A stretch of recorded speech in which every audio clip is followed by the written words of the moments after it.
Hi. Today we will discuss the carbon cycle.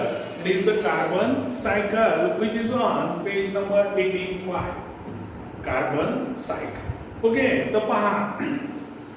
The circulation and recycling of carbon from the atmosphere to the living organism and after their death back to the atmosphere is called as the carbon cycle. Is called as the carbon cycle. म्हणजेच काय circulation आणि recycling म्हणजे पुन्हा पुन्हा मग जिथून निघाला तिथेच परत जाणे आणि पुन्हा मग तिथून again that will be forms the cycle.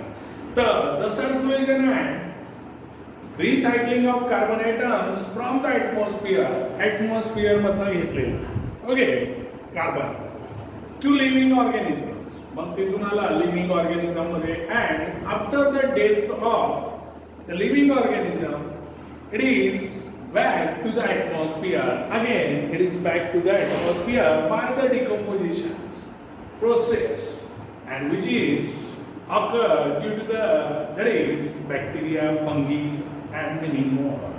मग त्यांच्या बॉडीचं डिकम्पोजिशन होईल आणि त्यामधनं त्यांच्या शरीरात जो काही कार्बन असेल that will be release into the atmosphere is called as the carbon cycle. Is called as the carbon cycle म्हणजेच the circulation and recycling of carbon from the atmosphere to the living organism and after the death back to the atmosphere is called as the carbon cycle.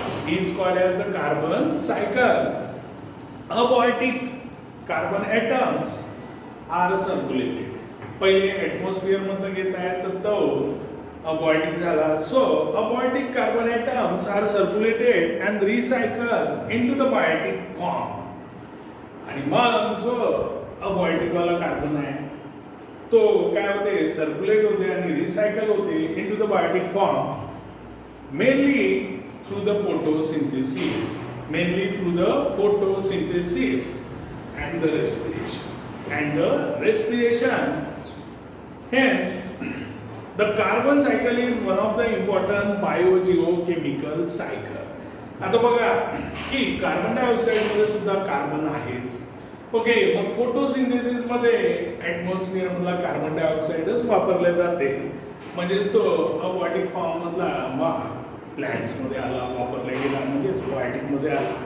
Okay आणि मग तिथून तो circulate आणि recycle होत असते. तर आणि हे फोटोसिंथेसिस आणि रेस्पिरेशनच्या थ्रू जर समजा ॲनिमल रेस्पायर करत असेल तर they will release the CO2 and they take the oxygen. सगळ्यांना माहित आहे CO2 रिलीज करते म्हणजेच मग CO2 ॲटमॉस्फिअर मध्ये असेल and that CO2 is taken up by the plants for the photosynthesis. Okay तर मग लक्षात ठेवायचं abiotic carbon atoms are circulated and recycled into the biotic form mainly through the photosynthesis and the respiration. Hence the carbon cycle is one of the important biogeochemical cycle. Okay तर बघून घ्या आता पुढचं plants convert the carbon dioxide into the carbohydrates.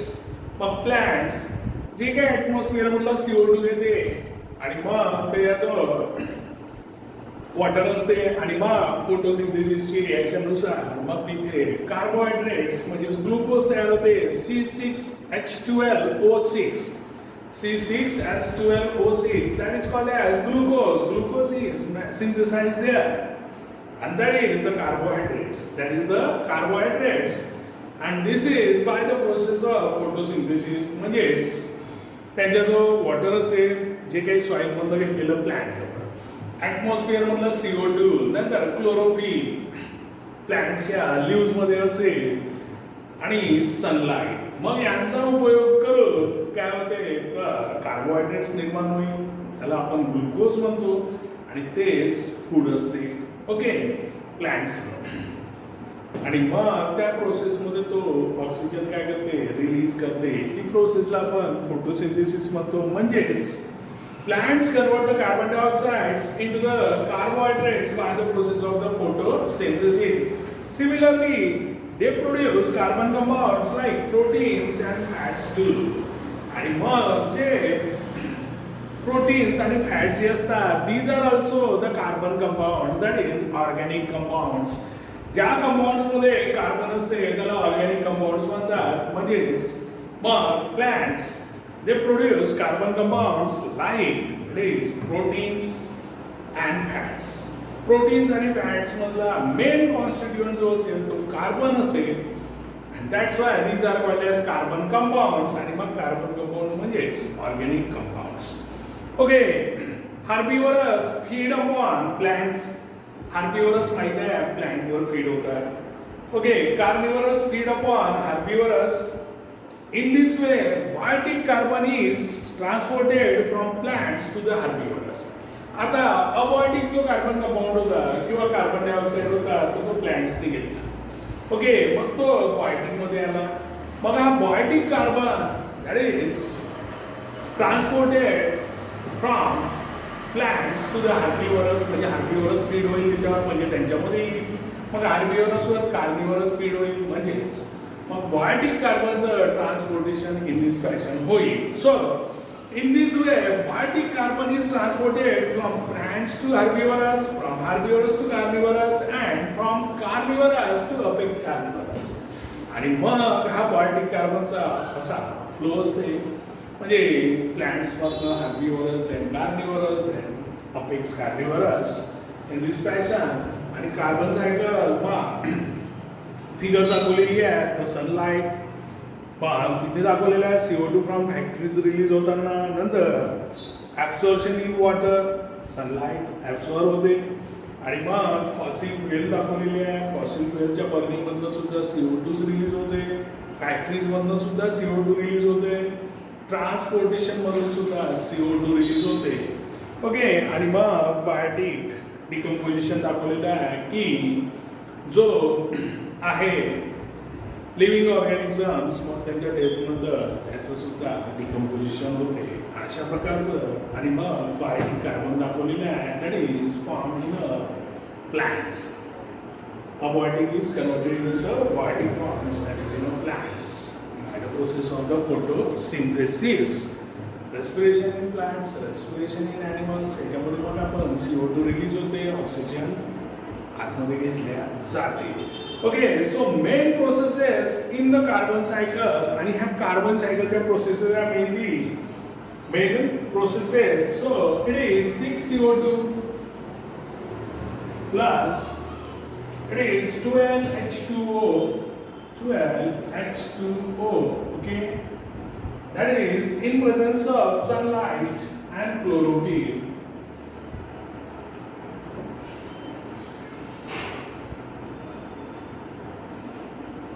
Okay, that gives it is C6H12O6. Okay, C6H12O6 plus 6H2O. Okay, plus 6O2. तो arrow जो आहे फक्त oxygen atmosphere मध्ये रिलीज झालेला आहे. तो एरो इंडिकेट करते that oxygen is release into the atmosphere.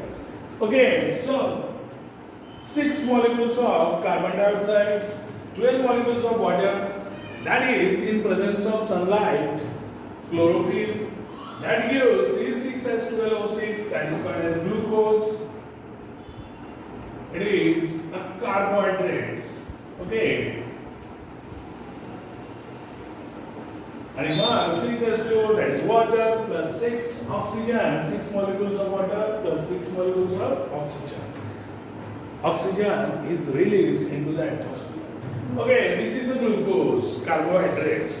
Okay, mug हा जो glucose है, it is C6H12O6, okay, plus oxygen combines.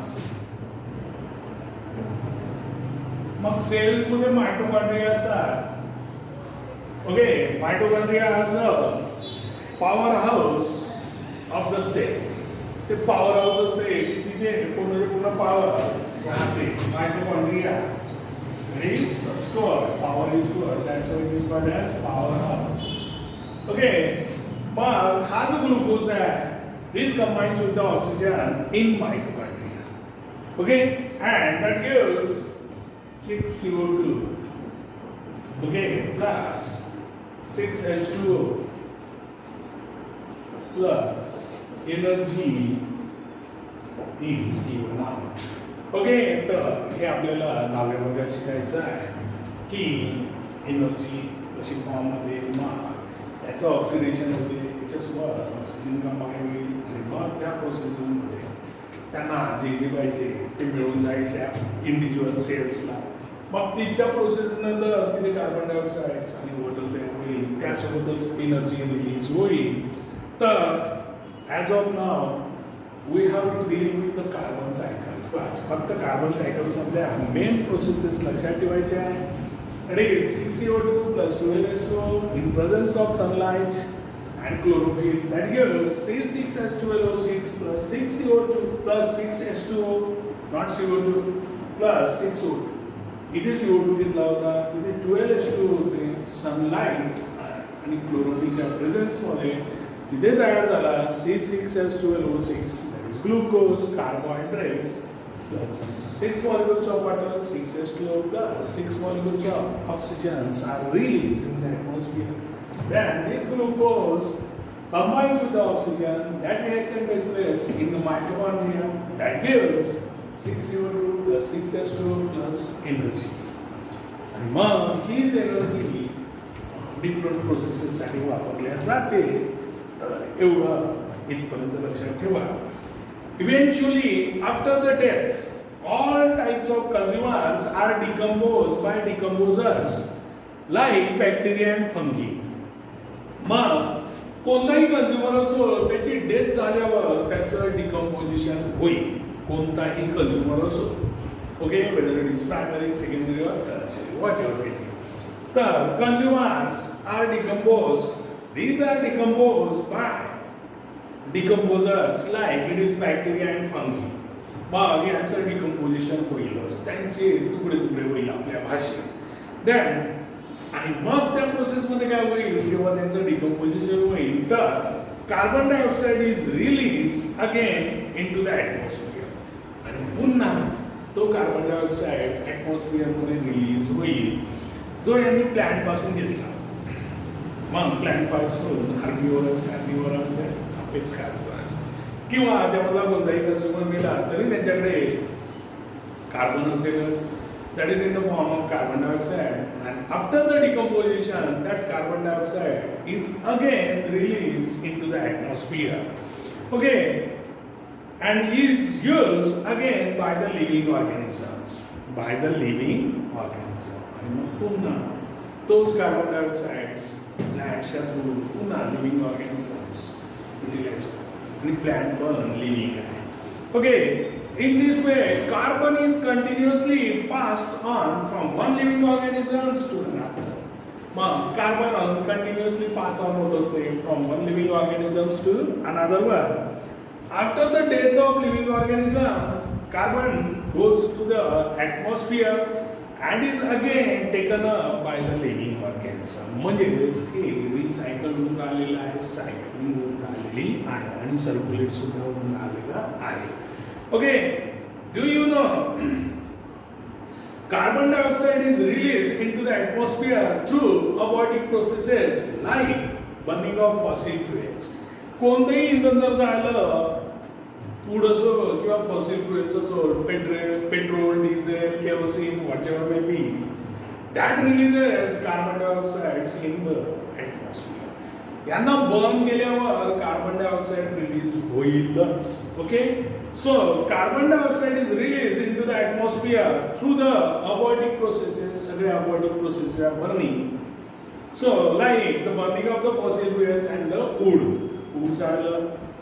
आणि काय केलं तर फॉसिल फ्युएल युटिलाइज केलं, वापरलं, तरी कार्बन डायऑक्साईडच रिलीज होईल. Oxygen is release into the atmosphere by the biotic process of photosynthesis. आणि ऑक्सिजन रिलीज होते ॲटमॉस्फिअरमध्ये तर by the process of photosynthesis, म्हणजे बायोटिक प्रोसेस, प्लॅन्ट्समध्ये घडणारी प्रोसेस असल्यामुळे काय होते तर तो रिलीज होते ऑक्सिजन. कारण फोटोसिंथेसिस मध्ये आपण पाहिलं होतं की ऑक्सिजन रिलीज होते. Okay, then by the process of photosynthesis and CO2 is released through the respiration. आता बायोटिक्स मध्ये मग जेव्हा ॲनिमल रेस्पायर करतात, रेस्पिरेशन करतात, तर CO2 रिलीज होते. ओके, CO2 ॲटमॉस्फिअर मध्ये रिलीज होते आणि ऑक्सिजन रिलीज होते. जेव्हा प्लांट स्वतःचं अन्न स्वतः बनवतात तेव्हा the equilibrium of oxygen and carbon dioxide gases in the atmosphere is maintained by the plants. आणि मग हे मेंटेन करण्याचं काम कोण करते? तर प्लांट्सच करते. कारण CO2 रिलीज करते फोटोसिंथेसिस मध्ये आणि त्याच प्रोसेस मध्ये कार्बन डायऑक्साईड ऍब्सॉर्ब करते. म्हणजे या दोन्ही गॅसेसचं जे काही मेंटेन करणं आहे किंवा इक्विलिब्रियम ठेवणं आहे ते कोणाच्या हातात आहे? Plants. That's why we have to plants the trees. म्हणून आपण झाडं लावायला पाहिजे. ओके, तर अशा प्रकारचं हे आहे. Then think about it. The carbon cycle is very effective in the temperate region. Why is it so? तर टेम्परेट रिजन म्हणजे उष्ण कटिबंधात. उष्ण कटिबंध मध्ये काय असते? तर ॲनिमल्स आणि प्लांट्स यांचं पॉप्युलेशन खूप जास्त असते. म्हणजेच मग इथे कार्बनचं कंटेंट किंवा कार्बन सायकल कशी महत्वाची आहे तर ते पाहू आपण. इथे जे प्लांट्स असतात ते प्लांट्स असतात डेसिडियस. डेसिडियस म्हणजे तर त्यांचे पाने नियमितपणे गळणारे, जनरली हिवाळ्यामध्ये जास्त गळतात. आणि मग या प्लांट्स जे पानं गळलेले आहेत त्याचं डिकम्पोजिशन होते आणि डिकम्पोजिशन झाल्यामुळे सॉइलमध्ये कार्बनचं प्रमाण वाढते. डिकम्पोजिशन झाल्यावर तिथे सुद्धा प्लांट्स म्हणजे लिव्स, तर ते लिव्स मधलं कार्बन मग सॉइलमध्ये मिक्स होते. ओके, नंतर इथे काय आहे तर ॲनिमल्स जास्त आहे आणि म्हणून मग तिथे त्याचं रेस्पिरेशन प्लांट्स पण जास्त आहे आणि म्हणून तिथे कार्बनची सायकल सुद्धा महत्वाची आहे. सो आणि सर्वात महत्वाचं टेम्परेट रिजनमध्ये फ्लोरा आणि फौना जास्त असते. म्हणजे plants and animals are more. So carbon cycle is very effective in the temperate region. That's why. कारण इथे प्लांट्स मधून काय होते तर डेसिडियस प्लांट्स आहेत. डेसिडियस मध्ये यांचे पानं नियमितपणे गळणार आहे. That is in a winter. Generally there is a leaves falls in the winter and these leaves are decomposed and this releases the carbon and that is mixed in the soil. आणि मग यांना कार्बनचं पण पाहिजे आणि मग oxygen पण पाहिजे. CO2 absorb केले जाईल प्लांट्स आणि ऑक्सिजन रिलीज केले जाईल आणि म्हणूनच मग carbon cycle is very important in the temperate region. Even though the carbon content on the earth is constant. पण अर्थवर जे आहे ते कार्बन कंटेंट कॉन्स्टंट आहे. तर मग why is there is a rise in a temperature due to the carbon dioxides. हा जो कार्बन डायऑक्साइड जर ॲटमॉस्फिअरमध्ये जर असेल तर मग तो काय करते की सन पासून येणारे जे इन्फ्रारेड रेज आहे ते काय होतात सन अर्थवर येऊन कोलाइड होतात आणि मग ते टर्न बॅक. ओके, पण जेव्हा मग कार्बन डायऑक्साईडचं प्रमाण जास्त असेल तर तो काय करते तो हे जे इन्फ्रारेड रे जे परत जाणारे होते त्यांना काय करते तो ट्रॅप करून ठेवते. ट्रॅप केल्यामुळे टेम्परेचर वाढते and that's why अर्थ गेट्स वॉर्मर आणि म्हणून मग अर्थ गरम होते. तर कशामुळे तर कार्बन डायऑक्साईड ॲटमॉस्फिअरमध्ये असते. सूर्यापासून जे रेस आलेले आहे ते ओझोनच्या लेअरमधून फिल्टर होऊन येतात. म्हणून मग तेवढे ते हे नसतात स्किनवर इफेक्ट करणारे. पण तरी ते इन्फ्रारेड रेज असतात आणि मग हे जेव्हा परत जायला जातात तर कार्बन डायऑक्साईडमुळे ते ट्रॅप होतात ॲटमॉस्फिअरमध्ये. मग तिथे टेम्परेचर वाढते म्हणून अर्थचं टेम्परेचर वाढते. This is one of the reason. Another is तर दुसरं डिफॉरेस्टेशन. ओके, जंगल तोड मग कार्बन डायऑक्साईडचं ॲब्सॉर्प्शनच नाही. Okay, then transportation and industrialisation. मग इंडस्ट्रीज, ट्रान्सपोर्टेशन्स, वाहनं यांच्यामधनं सुद्धा काय होते तर फॉसिल फ्युएल बर्न होते. ओके, आणि मग फॉसिल फ्युएल बर्न झाल्यावर CO2 रिलीज होते ॲटमॉस्फिअर ट्रान्सपोर्टेशन. मग ज्या फॅक्टरीज आहे, इंडस्ट्रीज आहे, याच्यामध्ये मॅक्सिमम काय होते वेगवेगळ्या केमिकल प्रोसेसेस होतात, त्यामध्ये बर्निंग पण येते आणि मग अशा प्रोसेसमध्ये सुद्धा CO2 रिलीज होत जाते आणि ह्या CO2चं प्रमाण वाढल्यामुळे काय होते तर Earth is getting warmer and this is nothing but the global warming. This is nothing but the global warming. Greenhouse gasला सर्वात महत्त्वाचा gas that is CO2 and that's why we are seeing many changes in the seasons and many more. So it is because of this global warming due to the increasing the percentage of the carbon dioxide. And that's why, though the carbon content on the earth is constant, but due to these carbon dioxides, our temperature is increasing. Then, identify the relationship between the carbon in the air and the rise in the atmospheric temperature. The carbon in the air, okay, तो carbon utilise केला जाते पण त्यासोबतच वेगवेगळ्या प्रोसेसमध्ये CO2 release केला जाते. म्हणजे कार्बन आणि CO2 यांचा एकमेकांसोबत रिलेशन आहे. कार्बन डायऑक्साईड मधला कार्बन डायऑक्साईड मधला कार्बन तो फोटोसिंथेसिससाठी वापरला जाते आणि मग त्यासोबत रेस्पिरेशन्स ऑफ द ॲनिमल्स मध्ये तो आणि इंडस्ट्रियल प्रोसेसेस डिफॉरेस्टेशन याच्यामुळे तो रिलीज केले जाते. म्हणजे there is a correlations between the carbon in the air and the rise in the atmospheric temperature. So this is all over from the carbon cycle. So I will stop here. Next time the oxygen cycle, which is also very important thing.